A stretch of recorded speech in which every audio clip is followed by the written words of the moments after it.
Hello friends, welcome to science magnet. दोस्तों कैसे हैं आप लोग सभी? आई होप सभी अच्छे हैं, शानदार हैं, जानदार हैं। दोस्तों न्यूट्रिशन का पार्ट नंबर 3 हम लोग शुरू करने जा रहे हैं। देखिए दोस्तों, कल हम लोगों ने क्या बात करी थी, आपको याद है या नहीं है? तो मैंने जो लास्ट बात करी थी वो प्रोटीन की करी थी। और प्रोटीन के बारे में मैंने आप लोगों को एक छोटी सी चीज बताई थी, क्या कि प्रोटीन किससे मिलकर बना होता है? बहुत छोटे छोटे छोटे छोटे छोटे छोटे किससे? अमीनो एसिड यानी अमीनो अम्ल से मिलकर बना होता है। एक प्रोटीन का निर्माण किससे होता है? कितने अमीनो एसिड से मिलकर होता है? 20 अमीनो एसिड से मिलकर एक प्रोटीन का निर्माण होता है। सॉरी दोस्तों, क्या आपने कभी सुना है कि हमारी बॉडी में भी प्रोटीन का निर्माण होता है? कभी आपने सुना है? सर नहीं सुना। अरे मेरे प्यारे दोस्तों, हमारी बॉडी में जो एंटीबॉडीज बन रही है, जो एंजाइम्स बन रहे हैं, वो क्या है? एक प्रकार के प्रोटीन ही तो है। तो क्या हमारी बॉडी में प्रोटीन का निर्माण होता है या नहीं होता? यस, होता है। और प्रोटीन किससे मिलकर बना होता है? अमीनो एसिड से। तो होता क्या है दोस्तों, जो हम लोग प्रोटीन खाते हैं, पहले इसका पाचन होता है, इससे आप लोगों को क्या मिलते हैं? अमीनो एसिड मिलते हैं। और ये अमीनो एसिड वापस रीअरेंज होके क्या बनाते हैं? प्रोटीन बनाते हैं। दोस्तों प्रोटीन अलग अलग प्रकार के होते हैं, तो अमीनो एसिड अलग अलग प्रकार से जुड़ते हैं, तो अलग अलग प्रकार के प्रोटीन हमारी बॉडी में बनते हैं। चलिए अब दोस्तों ध्यान रखिएगा, ये जो अमीनो अम्ल है ना, जो मिलके प्रोटीन का निर्माण कर रहे हैं, इन अमीनो अम्ल को हम लोग दो पार्ट में डिवाइड कर सकते हैं। दोस्तों एक तो होते हैं आप लोगों के एसेंशियल एसेंशियल अमीनो एसिड यानी आवश्यक अमीनो अम्ल, और एक होते हैं आप लोगों के नॉन एसेंशियल। नॉन एसेंशियल का मतलब क्या है? गैर आवश्यक। सर इसका मतलब क्या है? देखो दोस्तों, क्या होता है, जैसे आप चाहते हो मेरी बॉडी में प्रोटीन का निर्माण हो, तो इसके लिए क्या होना चाहिए? कुछ बच्चे बोल रहे हैं वॉइस मिसमैच हो रहा है। ए बच्चे,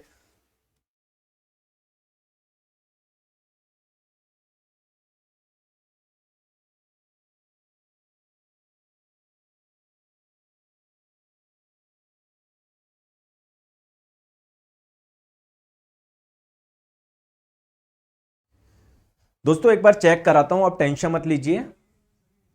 बिल्कुल सही आ रही है आवाज? ठीक है, सब बच्चे बाहर चेक करा लिया मैंने, सही आ रही है, मिसमैच थोड़ी हो रहा है ना? ठीक है, चेक करना बाहर, आ जाओ। देखो, तो अगर आप चाहते हो आपके बॉडी में प्रोटीन का निर्माण हो, तो आपके बॉडी में क्या होने चाहिए? अमीनो एसिड यानी अमीनो अम्ल होने चाहिए। दोस्तों ये अमीनो अम्ल कैसे मिलेंगे, आप मुझे खुद बताओ, कैसे मिलेंगे? जो हम लोग फूड लेंगे, भोजन लेंगे, उसी से ही तो मिलने वाले हैं।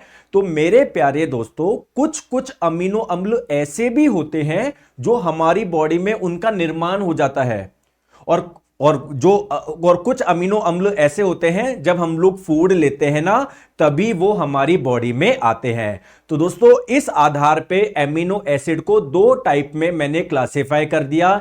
एक एसेंशियल अमीनो एसिड, आवश्यक अमीनो अम्ल, ये ऐसे अमीनो अम्ल है जिनका हमारी बॉडी में निर्माण नहीं होता, आप लोगों को ये फूड के माध्यम से ही मिलेंगे, भोजन के माध्यम से ही मिलेंगे। और दोस्तों कुछ अमीनो अम्ल ऐसे भी हैं जिनका हमारी बॉडी में निर्माण हो जाता है।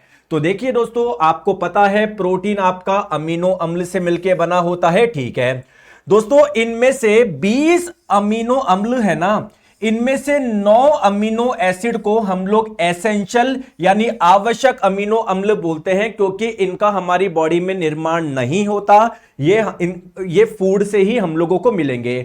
और कुछ अमीनो अम्ल ऐसे हैं जो कि हमारी बॉडी में ही उनका निर्माण हो जाता है, तो इनको बोलते हैं नॉन एसेंशियल अमीनो अम्ल, गैर आवश्यक अमीनो अम्ल। तो इनकी संख्या कितनी होती है दोस्तों? 11 होती है, ध्यान रखिएगा। आ गई बात समझ में?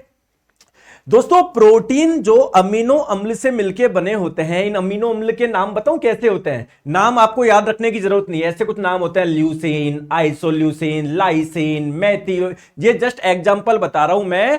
अमीनो एसिड यानी अमीनो अम्ल के। आप लोगों को एग्जाम्पल्स याद रखने की आवश्यकता नहीं है, आपको बस यह ध्यान रखना है कि जो अमीनो एसिड्स होते हैं, अमीनो अम्ल, उसमें से आप लोगों के 9 तो होते हैं एसेंशियल यानी आवश्यक।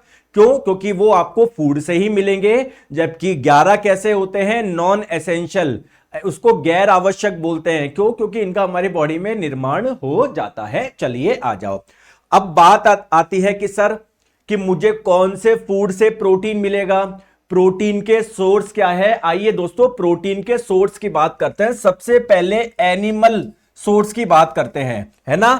मतलब एनिमल से मिलने वाले भोजन में कौन कौन से भोजन में प्रोटीन होता है, पहले हम लोग इसकी बात करते हैं। देखिए दोस्तों, मीट यानी मांस में प्रोटीन होता है, फिश यानी मछली में होता है, एग अंडों में होता है, मिल्क यानी दूध में होता है, चीज यानी आप लोगों को पता है चीज पनीर, इसमें पाया जाता है। बात करें कि सर प्लांट से मिलने वाले कौन कौन से फूड में प्रोटीन पाया जाता है, देखिए तो अगर प्लांट सोर्स की बात करी जाए तो दोस्तों जो दाल होती है, वो जो नट्स होते हैं ना, नट्स, अलग अलग तरह के नट्स आते हैं, जैसे वॉलनट, ये भी तो एक प्रकार का नट है, अखरोट, है ना दोस्तों। अलग अलग प्रकार के बीज आते हैं, बीजों में पाया जाता है, सोयाबीन में पाया जाता है, टोफू। दोस्तों टोफू आप लोग जानते हो, क्या किसी ने कभी टोफू खाया है क्या? दोस्तों मैंने तो नहीं खाया आज तक।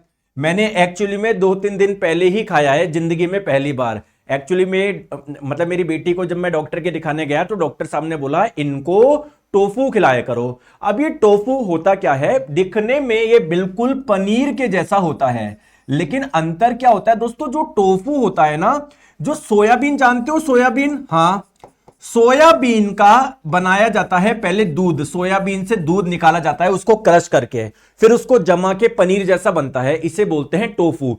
तो इसमें बहुत अधिक मात्रा में प्रोटीन होता है, पनीर से भी ज्यादा प्रोटीन जो पाया जाता है वो टोफू में पाया जाता है। चलिए दोस्तों ये बात समझ में आई। आइए अब दोस्तों हम लोग बात करते हैं, जैसे स्टार्च क्या थी सर? एक प्रकार की कार्बोहाइड्रेट थी। ग्लाइकोजन क्या थी? एक प्रकार की कार्बोहाइड्रेट। सेल्यूलोज क्या है? एक प्रकार की कार्बोहाइड्रेट। तो आइए ऐसे ही हम लोग कुछ स्पेशल प्रोटीन के बारे में जानते हैं। आ गई बात समझ में? चलिए तो मैं आप लोगों को यहां पर प्रोटीन का नाम बताऊंगा, मैं ये बताऊंगा कि वो मिलेगा कहां पर, और इस प्रोटीन का कार्य क्या है ये हम लोग बात बताएंगे। आ गई बात समझ में? चंदन कुमार जी आप मुझे बना के भेज देना, मैं डाल दूंगा, ठीक है? क्लियर है? आ जाओ आ जाओ। तो सबसे पहले बात करते हैं दोस्तों, एक प्रोटीन है जिसका नाम है कैसीन। अगर आप लोगों से पूछा जाए ये वाला प्रोटीन कहां पर मिलेगा, तो आप लोग क्या बोलोगे? मिल्क में यानी दूध में मिलेगा। तो दोस्तों क्या आप लोगों को बोला जाता है क्या कि 1 गिलास दूध जरूर पिया करो? क्यों? क्योंकि देखो दूध में कार्बोहाइड्रेट भी है, कौन सी है? लैक्टोज। इस दूध में प्रोटीन भी होता है, कौन सा होता है? कैसीन। इस दूध में विटामिन भी होते हैं, इसलिए आप लोगों को दूध का गिलास पीने को बोला जाता है। तो दोस्तों आप बस ये ध्यान रखिए कि दूध में कौन सा प्रोटीन पाया जाता है? कैसीन। चलिए दोस्तों एक प्रोटीन है जिसका नाम है किरेटिन। अगर आप लोगों से पूछा जाए कि ये वाला प्रोटीन कहां पर मिलता है, दोस्तों हमारे बाल में मिलता है, जो हमारे नेल्स होते हैं ना, नाखून, उसमें मिलता है, जो हमारी स्किन होती है ना, त्वचा, उसमें मिलता है। ठीक है क्या? क्लियर है क्या? तो इसका मेन काम क्या होता है? ये स्ट्रेंथ प्रोवाइड करता है। तो हमारे बालों की जो स्ट्रेंथ होती है, मजबूती होती है, नाखून में जो मजबूती होती है, ये किसकी वजह से होती है? इसमें पाए जाने वाले प्रोटीन की वजह से। बस आप तो प्रोटीन और ये कहां पर पाया जाता है ये ध्यान रख लो, ये फंक्शन की कोई जरूरत है ही नहीं आप लोगों को। क्लियर है क्या? चलिए आ जाओ, नेक्स्ट बात करते हैं दोस्तों कोलेजन। कोलेजन दोस्तों ये भी एक प्रकार का प्रोटीन है। सर ये वाला प्रोटीन कहां पर पाया जाता है? दोस्तों स्किन में, त्वचा में, आपका जैसे आपका ये केराटिन पाया जाता है, वैसे एक अन्य प्रकार का प्रोटीन और पाया जाता है जिसका नाम है कोलेजन। सर और कहां पर पाया जाता है? हमारी हड्डियों में पाया जाता है। सर और कहां पर पाया जाता है? कार्टिलेज में, उपास्थि में। आप जानते हो कार्टिलेज क्या होता है? हम लोग आगे पढ़ेंगे जब कंकाल तंत्र पढ़ेंगे, मैं अभी बताता हूं। जैसे हमारी बॉडी में बोन होती है, बोन तो काफी हार्ड होती है, कठोर होती है, तो बोन का ही सॉफ्ट फॉर्म इसे कार्टिलेज बोलते हैं। ये काफी ज्यादा मुलायम होती है, बोन तो काफी ज्यादा हार्ड होती है, लेकिन कार्टिलेज उपास्थि काफी सॉफ्ट होती है, ये भी हमारी बॉडी में पाई जाती है। तो दोस्तों कार्टिलेज में भी आपका कौन सा प्रोटीन पाया जाता है? कोलेजन। नेक्स्ट बात करते हैं दोस्तों मायोसिन। मायोसिन क्लियर है? ये एक प्रकार का प्रोटीन है। तो अगर आपसे पूछा जाए ये वाला प्रोटीन कहां पर पाया जाता है, दोस्तों हमारी मसल्स यानी मांसपेशियों में पाया जाता है। एक्चुअली में हमारे मसल्स में एक प्रोटीन और होता है, उसका भी नाम याद रख लो, एक्टिन, है ना, एक्टिन। तो एक्टिन और मायोसिन ये दोनों एक प्रकार के प्रोटीन है, कहां पर मिलते हैं? हमारी मसल्स यानी मांसपेशियों में।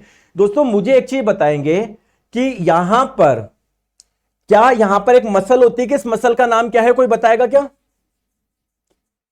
यहां पर एक मसल होती है, इसका नाम क्या है? बाइसेप्स।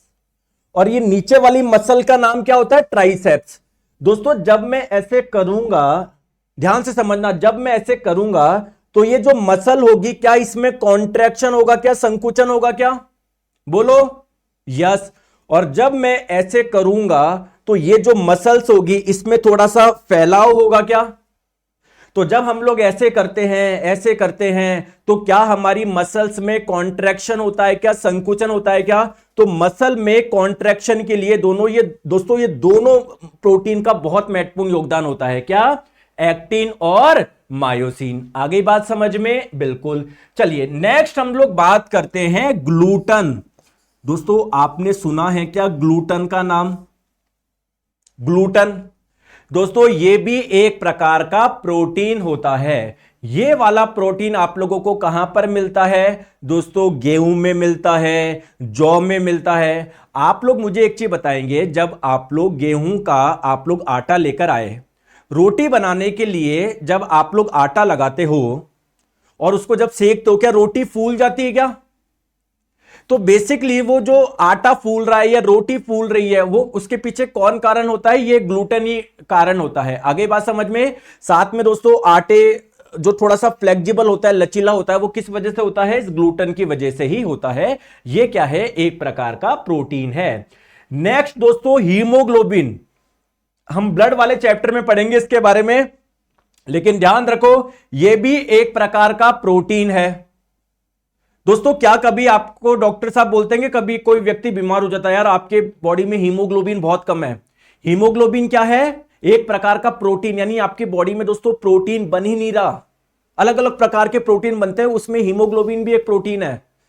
तो अगर आप लोगों से पूछा जाए ये हीमोग्लोबिन पाया कहां पर जाता है, हमारी जो ब्लड होती है ना, ब्लड के अंदर एक सेल होती है, कोशिका होती है, जिसका नाम है रेड ब्लड सेल, लाल रक्त कोशिका। उसी के अंदर दोस्तों ये वाला प्रोटीन पाया जाता है, हीमोग्लोबिन। आ गई बात समझ में? ठीक है। चलिए दोस्तों यहां तक बात क्लियर है? ये प्लीज जितने भी आपके मैंने प्रोटीन के नाम लिखवाए ये ध्यान रखिएगा, और ये पाए कहां पर जाते हैं दोस्तों ये भी ध्यान रखिएगा। सर मजा आ गया कंटेंट में। बिल्कुल दोस्तों अच्छे से पढ़ाई करिए, सब आप लोगों को मजा आएगा। अब क्वेश्चन ये आता है कि दोस्तों अगर कोई व्यक्ति किसी व्यक्ति की बॉडी में प्रोटीन की कमी हो गई तो क्या होगा? अच्छा आप मुझे एक चीज बताइए, जो बच्चा होता है, छोटा बच्चा, क्या उसको प्रोटीन की ज्यादा आवश्यकता होती है क्या? क्योंकि दोस्तों अभी उसकी बॉडी की बिल्डिंग हो रही होती है, उसके शरीर का निर्माण हो रहा होता है, काफी ग्रोथ होती है, छोटे से बड़ा बनता है वो, उस समय तो प्रोटीन की बहुत ज्यादा आवश्यकता है। लेकिन आप लोग मुझे बताइए दोस्तों, भारत में कई जगह एरिया ऐसे हैं जहां पर लोगों को खाने के लिए भी नहीं है। आप और मैं तो सुबह शाम की खाना तो खा पा रहे हैं, चलो मानते हैं किसी बच्चे के पास में रोजगार नहीं है, लेकिन क्या सुबह और शाम का खाना तो खा पा रहे हो ना? लेकिन दोस्तों कई जगह, भारत में कई जगह जहां पर लोग अपने बच्चों को सुबह शाम का खाना भी नहीं खिला पाते, क्योंकि उनके दोस्तों आमदनी नहीं है, पैसे ही नहीं है। तो दोस्तों आप मुझे बताओ, जो बच्चे होंगे क्या उनको जितना प्रोटीन चाहिए था, क्या वो मिल पाएगा क्या? नहीं। क्या उनकी बॉडी की बिल्डिंग हो जाएगी क्या? शरीर का निर्माण हो पाएगा क्या? नहीं। बिल्कुल दुबले पतले रह जाएंगे क्या? हो जाएंगे क्या? तो अलग अलग तरीके के रोग देखने को मिलते हैं प्रोटीन की कमी से। तो प्रोटीन की कमी से दो रोग आप लोगों के मुख्यतः होते हैं, एक तो क्वार्शियोर करके, ठीक है, क्वार्शियोर, ये एक रोग का नाम है, एक मैरस्मस, ये एक रोग का नाम है, दोनों ही प्रोटीन की कमी से होते हैं। चलिए दोस्तों क्वार्टरकोर बेसिकली ये जो होता है ना, ये बच्चे में देखने को मिलता है। देखो बच्चे को प्रोटीन चाहिए, लेकिन अगर उसकी बॉडी में प्रोटीन की कमी है तो उसका पूरा शरीर दुबला हो जाएगा और पेट बाहर निकल जाएगा। ठीक है, पेट तो बाहर निकल जाएगा और पूरा शरीर हो जाएगा दुबला।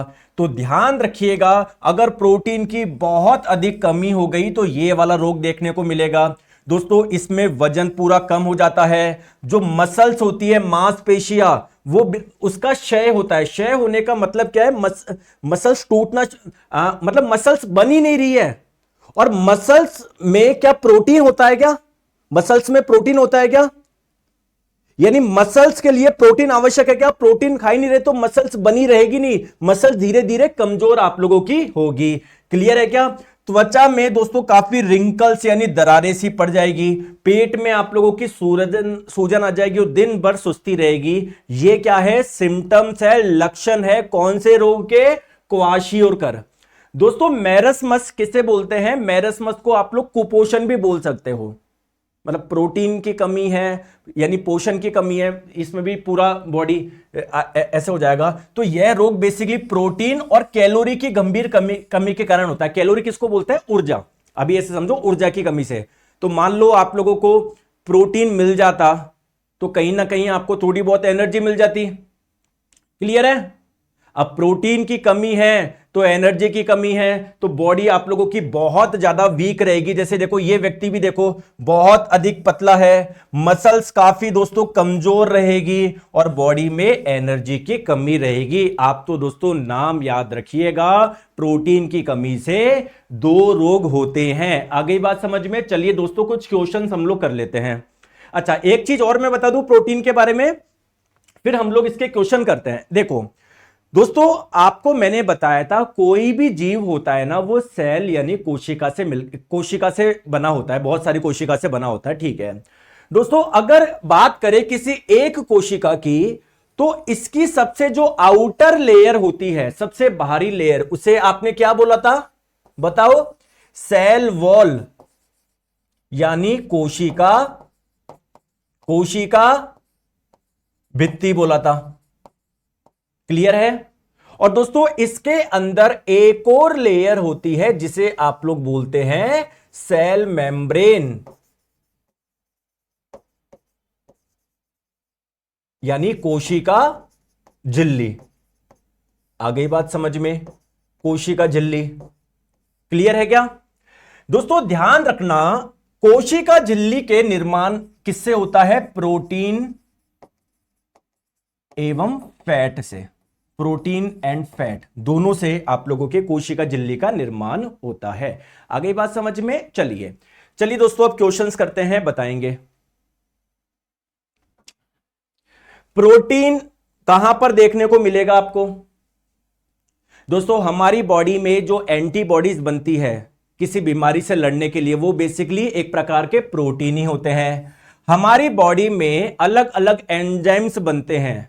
एंजाइम्स क्या होते हैं? बेसिकली ऐसे पदार्थ जो कि भोजन का पाचन करवाएंगे, और ये एंजाइम्स बेसिकली प्रोटीन के ही बने होते हैं। ठीक है दोस्तों, सेल मेम्ब्रेन कोशिका झिल्ली के निर्माण में प्रोटीन इंपॉर्टेंट है क्या? यस सर है। तो क्या मैं ऑल ऑफ दिस, इनमें ये सभी आप लोगों का आंसर कर सकता हूं क्या? Option number B. चलिए नेक्स्ट हम लोग बात करते हैं, बताइए निम्नलिखित में से कौन सा दूध में पाया जाने वाला प्रोटीन है? तो दोस्तों दूध में कौन सा प्रोटीन पाया जाता है? कैसीन पाया जाता है। क्या ये गैलेक्टोज प्रोटीन है क्या? अरे सर ये तो एक प्रकार की कार्बोहाइड्रेट है।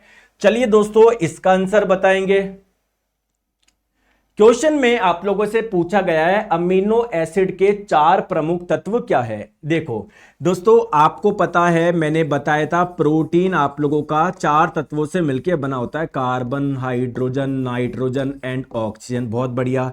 प्रोटीन का स्ट्रक्चर देखोगे तो ये बहुत छोटी छोटी यूनिट्स इसमें होती है, जिसे आप लोग बोलेंगे अमीनो एसिड यानी अमीनो अम्ल। तो कुल मिलाके मैं बोल सकता हूं क्या, अमीनो अम्ल में भी ये चारों चीजें देखने को मिलेगी, कार्बन, हाइड्रोजन, नाइट्रोजन और ऑक्सीजन। चले आगे आ जाओ, बताओ पाचन के बाद में प्रोटीन किस में परिवर्तित होगा? प्रोटीन किससे मिलकर बना हुआ है? अमीनो एसिड यानी अमीनो अम्ल। तो जब आप लोग प्रोटीन खाओगे, जब इसका पाचन होगा, इससे आपको क्या मिलेंगे? अमीनो एसिड या अमीनो अम्ल मिलेंगे। ऑप्शन नंबर डी इसका आंसर हो जाएगा। दोस्तों प्रोटीन आपको किससे मिलेगा? आपको ग्रोथ के लिए, आपकी वृद्धि के लिए, आपकी विकास के लिए प्रोटीन चाहिए। तो प्रोटीन किस में मिलता है? दोस्तों दाल में काफी ज्यादा होता है, ठीक है। जो बीज होते हैं उनमें काफी ज्यादा होता है। तो करेक्ट आंसर आप लोगों का ऑप्शन नंबर बी हो जाएगा। चलिए दोस्तों बताएंगे, डैश की कमी से क्वाड्शियोर्कोर नामक विकार उत्पन्न होता है या नामक रोग उत्पन्न होता है। किसकी कमी से होता है? मैंने अभी अभी आप लोगों को बताया है, प्रोटीन की कमी से। तो आपने देखा होगा, अगर आप लोग अच्छे से सारी चीजें समझते हो तो सारे क्वेश्चन आप लोगों के बन जाएंगे। चलिए दोस्तों अब हम लोग बात करते हैं फैट की यानी वसा की। दोस्तों एक चीज आप लोग ध्यान रखिएगा, फैट को एक नाम से और जानते हैं, क्या? लिपिड। क्या? लिपिड। क्या? लिपिड। आ गई बात समझ में? जी सर, बात थोड़ी सी समझ में आ गई। आप लोग मुझे एक चीज बताओ, 1 ग्राम कार्बोहाइड्रेट से कितनी एनर्जी मिल रही थी? लगभग 4 किलो कैलोरी। 1 ग्राम प्रोटीन से कितनी मिल रही थी? 4 किलो कैलोरी। दोस्तों 1 ग्राम फैट से कितनी एनर्जी मिलती है? लगभग आप लोगों का 9 से 9.3 किलो कैलोरी। यानी जितना कार्बोहाइड्रेट से मिलता है 1 ग्राम कार्बोहाइड्रेट से, या जितना 1 ग्राम प्रोटीन से मिलता है, उससे जस्ट आप लोगों का डबल मिल रहा है। तो क्वेश्चन ये है कि क्या सर मैं फैट फिर ज्यादा खा लूं क्या? नहीं दोस्तों, अगर आपने फैट ज्यादा खाया तो जो फैट होता है ना, हमारी स्किन, हमारी जो त्वचा होता है ना, इसमें स्टोर हो जाता है, हमारे दोस्तों हार्ट में जमा हो जाएगा, जिसकी वजह से हार्ट अटैक की प्रॉब्लम आ सकती है। आ गई बात समझ में? तो ये चीज आप लोग ध्यान रखिएगा, फैट हम लोगों को लिमिटेड खाना है। आ गई बात समझ में? चलिए, तो सर फैट के काम क्या है? क्या मैं बोल सकता हूं क्या फैट हमको एनर्जी देता है? बिल्कुल दोस्तों, फैट से हमको एनर्जी मिलती है, लेकिन हम इसको एनर्जी के लिए नहीं खा रहे। एनर्जी के लिए हमारी ज्यादा डिपेंडेंसी कार्बोहाइड्रेट पे। तो फिर सर ये क्या करेगा? अभी बताऊंगा, टेंशन मत लो। सर 1 बजे क्लास होता है, कभी 2, 1। अरे बेटा 1 बजे क्लास होती है, एक ही दिन ली थी मैंने 2 बजे। फालतू के कमेंट करते रहते हो, पढ़ाई करते रहते नहीं हो। आगे बात समझ में? चलो आ जाओ। हां, अब हम लोग बात कर रहे हैं कि दोस्तों फैट यानी वसा की बात कर रहे हैं। क्या बोल रहा था, भुलवा दिया तुमने यार। इसलिए बोलता हूं, मतलब पढ़ाई में ध्यान दो, पूरा फ्लोर तोड़ते हो आप। ठीक है, आ जाओ। हां दोस्तों, एक्चुअली में क्या होता है, जो फैट आप लोग खाते हो, जो वसा आप लोग खाते हो, ठीक है, अगर आप लोग फैट ज्यादा खाओगे ना, तो वो आपकी बॉडी में क्या होता रहेगा? स्टोर होता रहेगा, संग्रहित होता रहेगा। ओके, बहुत बढ़िया, वेरी गुड, बहुत बढ़िया। दोस्तों आपने कभी फास्ट यानी व्रत रखा है क्या? और दोस्तों मैं आपको सीरियसली बता रहा हूं, आप देखो, मैं तो रख नहीं पाता क्योंकि मेरे से भूख कंट्रोल नहीं होती, लेकिन अगर आप लोग फास्ट यानी व्रत रख सको ना, तो एक दिन कभी भी रख लिया करो जब आपकी इच्छा हो। वीक में एक दिन रखा करो। दोस्तों आपकी बॉडी में 1 महीने बाद या 2 महीने बाद में ही आप लोगों को इतना चेंज देखने को मिलेगा। वो आप किस भी नाम पे, भगवान के नाम पे, अल्लाह के नाम पे, जो भी हो, आप रखो। वीक में एक दिन देखना, आपकी बॉडी 1 महीने बाद ही देख लेना, 2 महीने बाद ही देख लेना कि आप लोग कितना एनर्जेटिक आप लोग फील करते हो। ठीक है, आ जाओ। चलिए, हाँ, अब दोस्तों मान लीजिए किसी व्यक्ति ने फास्ट रख रखा है, व्रत रख रखा है, तो क्या उसकी बॉडी को एनर्जी की आवश्यकता नहीं है क्या? यार बॉडी में आपका हार्ट भी काम कर रहा है और भी अलग अलग कार्य होता है, तो बॉडी को तो एनर्जी चाहिए। अब दोस्तों आपने क्या कर रखा है, आप भोजन नहीं खा रहे, यानी ना आपको कुछ कार्बोहाइड्रेट मिल रहा ना कुछ, क्या, तो उस दौरान क्या होता है, जो फैट आपकी बॉडी में स्टोर होता है ना, इससे आप लोगों को एनर्जी मिलती है। कुल मिला के फैट एक एनर्जी रिजर्वॉयर की तरह भी कार्य कर रहा है। क्या रिजर्वॉयर किसको बोलते हैं? जहां पर संरक्षण होता है। जैसे वाटर रिजर्वॉयर का मतलब क्या है, जहां पर बहुत ज्यादा पानी संग्रहित है, अगर कहीं पर पानी की कमी हुई तब हम लोग उसको खोलेंगे। जैसे डैम, बांध क्या है, एक प्रकार का वाटर रिजर्वॉयर ही तो है। तो क्या मैं फैट को एक एनर्जी रिजर्वॉयर बोल सकता हूं क्या? बोलो बिल्कुल, चलो आ जाओ। तो फैट की हम लोग बात करते हैं, फैट का काम क्या होता है, ठीक है। ये बेसिकली एनर्जी का सोर्स होते हैं, एनर्जी का सोर्स होते हैं। जैसे कार्बोहाइड्रेट एनर्जी का सोर्स है वैसे ही है। लेकिन ये बेसिकली क्या करते हैं, बॉडी की जो एनर्जी है ना, बॉडी को जो एनर्जी चाहिए उसको रिजर्व रख लेते हैं। या आप दूसरे शब्दों में ऐसे समझ लो, अगर आपकी बॉडी में फैट स्टोर है और कभी आप लोग 2 दिन के लिए कार्बोहाइड्रेट, मतलब 3 दिन आप लोग भूखे रह गए, तो दोस्तों आपकी बॉडी में, मतलब एक दिन आप लोग भूखे रह गए तो क्या डेथ हो जाएगी क्या? हमारी नहीं। तो हमारी बॉडी में जो फैट स्टोर्ड है, जो वसा संग्रहित है, वो आप लोगों को क्या देगा? एनर्जी देगा। सर इसका और क्या काम है? देखो दोस्तों, अभी हम लोग जो विटामिन पढ़ेंगे ना, तो मैं आप लोगों को बताऊंगा कि कुछ कुछ विटामिन होते हैं जो कि फैट में घुल जाते हैं, वसा में घुल जाते हैं। तो अगर आपकी बॉडी में फैट है, फैट स्टोर्ड है, वसा संग्रहित है, तो दोस्तों जो विटामिन फैट सॉल्युबल होते हैं, वसा में घुलनशील होते हैं, क्या वो भी उस फैट में जाके घुल जाएंगे क्या? यानी क्या वो विटामिन एक प्रकार के स्टोर हो जाएगा क्या, संग्रहण हो जाएगा क्या? तो कुछ विटामिन होते हैं जो कि वसा में घुलनशील, ये देखो 2-4 को ब्लॉक करना, फिर आगे चलते हैं यार। ये रिंकू सिंह ब्लॉक, एक रुको, साइंस के बुक कब आएगी? लो ब्लॉक है ना। और बताओ, ये 2-4 बस 2-3 ही है, ये और थोड़ी है कोई, सब पढ़ने वाले हैं। अरे वेरी गुड यार, सारे पढ़ रहे हैं, वेरी गुड, बहुत बढ़िया, आ जाओ। ठीक है, ठीक है, आ जाओ। हाँ, तो हम लोग क्या बोल रहे थे दोस्तों, कुछ विटामिन होते हैं जैसे विटामिन के, vitamin E, vitamin D, vitamin A. Trick से याद रख लो, कीड़ा। जैसे यहां पर इस क्लास में कुछ बच्चों के हैं, तो ये जो 4 विटामिन है ना, विटामिन के, vitamin E, vitamin D, vitamin A, ये फैट सॉल्युबल होते हैं, वसा में घुल जाते हैं। तो अगर आपकी बॉडी में फैट स्टोर है, और दोस्तों आप अगर ये वाले विटामिन बहुत ज्यादा खा रहे हो, तो ये भी उस वसा में जाके घुल जाएंगे क्या? कहीं ना कहीं इनका भी संग्रहण हो जाएगा क्या? तो क्या मैं बोल सकता हूं क्या कि vitamin A, vitamin D, vitamin E, vitamin के अवशोषण में मदद करते हैं, एब्जॉर्प्शन में मदद करते हैं। ठीक है दोस्तों, दूसरी बात क्या है, फैट जो होता है ना, वसा, इसकी जो प्रकृति होती है वो कैसी होती है? ये एक इंसुलेटर है। इंसुलेटर का मतलब क्या है? कुचालक है। किसका? हीट का। मतलब दोस्तों मान लो ये फैट है, ये वसा है, तो ये हीट को अपने में से होके गुजरने नहीं देता। आ गई बात समझ में? तो मेरे प्यारे दोस्तों, क्या मैंने आप लोगों को बताया क्या हमारे स्किन में फैट स्टोर होता है? बिल्कुल होता है। चलो, तो हमारी स्किन में क्या है? फैट है। ओके दोस्तों, आपकी बॉडी का नॉर्मल टेम्परेचर क्या है? 37 डिग्री सेल्सियस है। आप दोस्तों कश्मीर गए, वहां पर टेम्परेचर था 1 डिग्री सेल्सियस। आपने सुना होगा हीट हाई टेम्परेचर से लो टेम्परेचर की ओर फ्लो होती है। तो कहीं ना कहीं आपकी बॉडी से हीट बाहर जानी चाहिए थी ना। लेकिन दोस्तों आपके स्किन में क्या है? फैट है, वसा है। क्या ये हीट को अपने में से गुजरने देगा क्या? नहीं देगा। तो दोस्तों फैट एक तरह से और हेल्प कर रहा है ना आपकी। या दूसरा आप ऐसे समझो, आपकी बॉडी का टेम्परेचर है 37 डिग्री सेल्सियस, आप रेगिस्तान में कहीं पर पहुंच गए गर्मी में, वहां पर टेम्परेचर है 55 डिग्री सेल्सियस। ये हाई टेम्परेचर है, ये लो टेम्परेचर है। तो हीट क्या आपकी बॉडी के अंदर फ्लो करेगी क्या? लेकिन दोस्तों स्किन जो त्वचा है, इसमें क्या है? फैट है। ये हीट को अंदर आने नहीं देगा।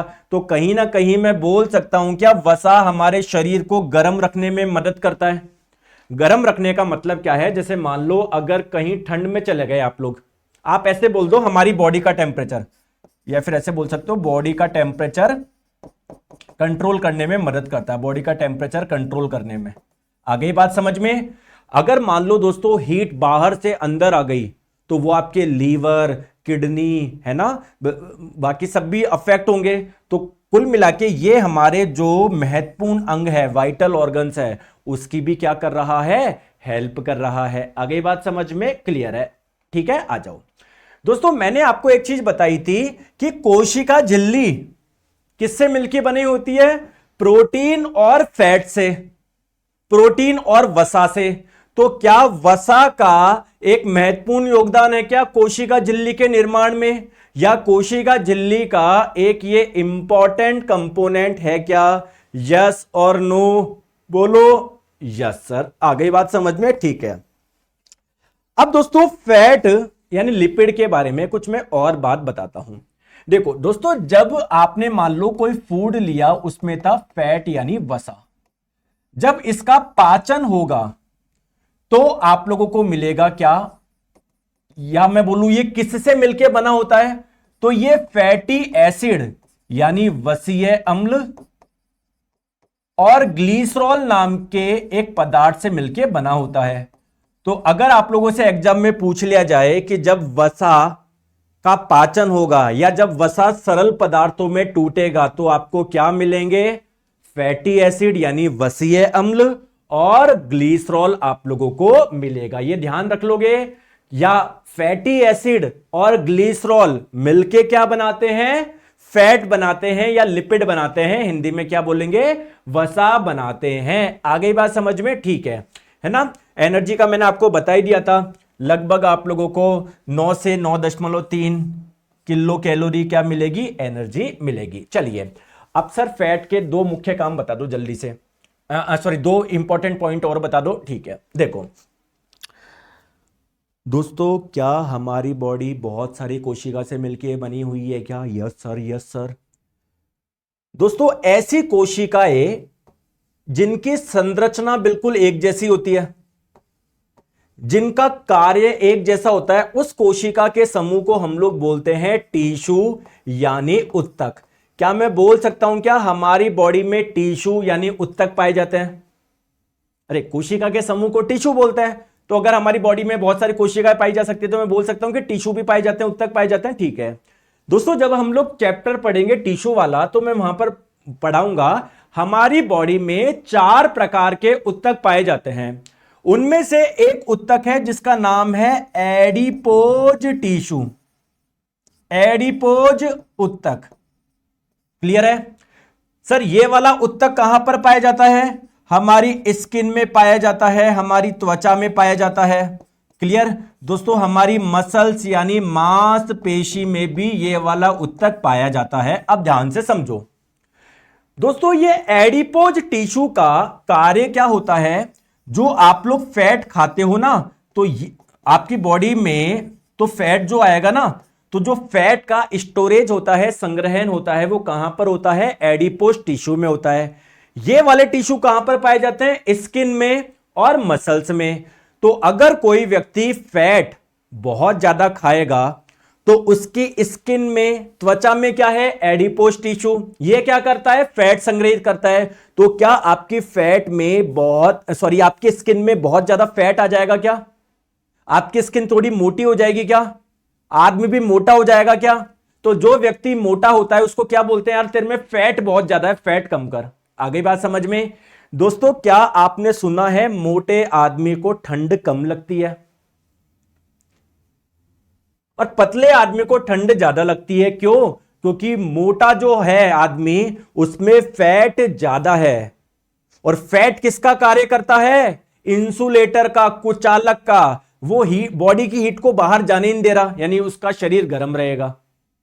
आगे बात समझ में क्लियर है? आ जाओ चलिए, तो ध्यान रखेंगे जो वसा होता है, फैट होता है, वो एडिपोज उत्तक में संग्रहित होता है। ठीक है, दूसरी महत्वपूर्ण बात दोस्तों, फैट का जनरल फॉर्मूला ये होता है, आपको ध्यान रखने की आवश्यकता नहीं है। बस आप लोग ये ध्यान रखिएगा, अगर एग्जाम में पूछ लिया जाए फैट यानी वसा में कौन कौन से तत्व होते हैं बताओ? Carbon, hydrogen and oxygen. ये 3 तत्व आप लोगों को देखने को मिलेंगे फैट यानी वसा में। ठीक है, चलिए अब दोस्तों फैट आप लोगों के 2 प्रकार के होते हैं। अच्छा दोस्तों मुझे एक चीज बताओ, छोटी सी बात, एक छोटी सी चीज बताओ, अगर कोई व्यक्ति प्रोटीन खा रहा है, बहुत बढ़िया, मैं बोलूं कि किसी व्यक्ति को मैंने सीधे सीधे खाने को अमीनो एसिड दे दिया, तो इन दोनों में क्या अंतर है? इन दोनों में क्या अंतर है? जैसे दोस्तों कोई कोई व्यक्तियों की क्या होती है, बॉडी में कुछ दिक्कत होती है कि उनके भोजन का पाचन ही ढंग से नहीं हो पाता। तो मान लो किसी के बॉडी में प्रोटीन का पाचन नहीं हो पा रहा, तो क्या उसको मैं सिंपल सीधे अमीनो एसिड दे दूं? मार्केट में आपने देखे होंगे कई पाउडर के डब्बे आते हैं, उसमें लिखा होता है अमीनो एसिड, यानी प्रोटीन पहले से ही सरल रूप में है। आगे बात समझ में मैं क्या बोलना चाह रहा हूं? ठीक है दोस्तों, जब कोई व्यक्ति फैट खाएगा, वसा खाएगा, तो उससे क्या मिलेंगे? फैटी एसिड यानी वसीय अम्ल मिलेंगे क्या? बिल्कुल दोस्तों, कुछ फैटी एसिड हमारी बॉडी के लिए बहुत अच्छे होते हैं। जैसे एक फैटी एसिड है जिसका नाम है ओमेगा 3। ओमेगा 3 यह हमारी बॉडी के लिए बहुत अच्छा होता है। आगे बात समझ में? तो सर कौन से फैट को मैं खाऊं जिससे ये वाला फैटी एसिड, ये वाला वसीय अम्ल मिले? या सर मुझे कोई ऐसा फूड बता दो जिसमें ये वाला फैटी एसिड मिल जाए, वसीय अम्ल मिल जाए। दोस्तों ये वाला वसीय अम्ल जो होता है ना, वो मछली में पाया जाता है, फिश में पाया जाता है, मछली में, फिश में। वैसे दोस्तों मैं अपने बारे में मैं बताऊं, मैं एक प्योर वेजिटेरियन इंसान हूं। वो आपका डिसीजन है, आपको क्या रहना है क्या नहीं, लेकिन मैं मेरे बारे में बताऊं, मैं प्योर वेजिटेरियन हूं, शुद्ध शाकाहारी हूं, रोटी सब्जी खाता हूं, ये चीज मैं नहीं खाता हूं। और मैं आपको भी सलाह दूंगा यार मत खाओ, क्यों किसी जीव को मार रहे हो बिना मतलब, ठीक है? और भी सोर्स बता दूंगा, भी टेंशन मत लो, वो खा लेना, ठीक है? चले आगे चले, आ जाओ। अब मेरे प्यारे दोस्तों, ये आपको फैट के बारे में कुछ बात समझ में आ गई होगी, ठीक है? आ जाओ, ठीक है, आ जाओ, ठीक है। अब मेरे प्यारे दोस्तों, फैट आपकी बॉडी के लिए अच्छा है या बुरा है? फैट आपकी बॉडी के लिए अच्छा है या बुरा है? दोस्तों कुछ फैट हमारी बॉडी के लिए अच्छे होते हैं, कुछ बेकार होते हैं, ठीक है? सर बेकार कैसे होते हैं? जैसे दोस्तों हमारी बॉडी में क्या होती है, रक्त नलिकाएं होती है जिनसे रक्त प्रवाहित होता है। तो कुछ कोई कोई फैट क्या होता है, यहां पर आके जम जाता है। तो जम जाता है तो दोस्तों ब्लड के फ्लो होने में प्रॉब्लम आएगी, आपको हार्ट अटैक की समस्या हो सकती है। आगे बात समझ में? और कुछ फैट हमारी बॉडी के लिए अच्छे भी है। तो देखो दोस्तों, एक्चुअली में जो फैट होते हैं ना, उनको आप लोग दो पार्ट में बांट सकते हो। एक होता है सैचुरेटेड फैट यानी संतृप्त वसा, और एक होता है आप लोगों का अनसैचुरेटेड यानी असंतृप्त वसा। आ गई बात समझ में? अच्छा, आप में से कितने लोग बंगाल से हैं, वेस्ट बंगाल से? और कितने बच्चे हैं बिहार से हैं? अच्छा पहले वेस्ट बंगाल वाले बताओ। मैं एक बार आया था कोलकाता, है ना, मतलब बच्चों से मिले भी थे हम।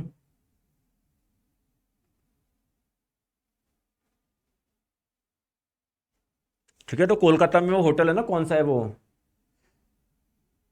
आईटीसी रॉयल बंगाल, है ना, काफी अच्छा होटल था, उसमें मैं रुका था।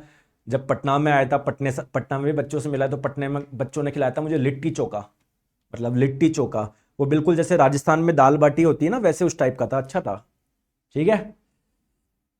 और जब कोलकाता में आया, बच्चों ने वो खिलाया, ऑब्वियसली रसगुल्ला, रसगुल्ला तो वो खिलाएंगे, साथ में उन्होंने कुछ खिलाया था, मतलब भूल गया मैं, मतलब वेज ही था ऑब्वियसली, ठीक है। आ जाओ, तो सैचुरेटेड और अनसैचुरेटेड फैट के बारे में थोड़ा सा हम लोग समझते हैं। फैट दो प्रकार के होते हैं सर, समझाइए। देखो, देखिए दोस्तों, सैचुरेटेड फैट यानी संतृप्त वसा क्या होता है, या इसमें आपको क्या देखने को मिलेगा। देखो देखो दोस्तों, ये आप लोगों के रूम टेम्परेचर पे यानी नॉर्मल टेम्परेचर पे ये वाले फैट ठोस अवस्था में पाए जाते हैं। हाँ यार, गर्म करोगे, हीट करोगे तो लिक्विड स्टेट में आ जाएंगे, लेकिन नॉर्मल टेम्परेचर पे ये सॉलिड स्टेट यानी ठोस अवस्था में आप लोगों के पाए जाते हैं। क्लियर है क्या? तो ये कम तापमान पर ठोस अवस्था में होते हैं। सर एग्जांपल बताओ। दोस्तों, मक्खन ओके, घी ओके, लाल मांस ओके, पनीर, इनमें जो भी आप लोगों का फैट होता है वो कैसा होता है? आप लोगों का सैचुरेटेड फैट होता है, संतृप्त वसा होता है। ओके, ठीक है।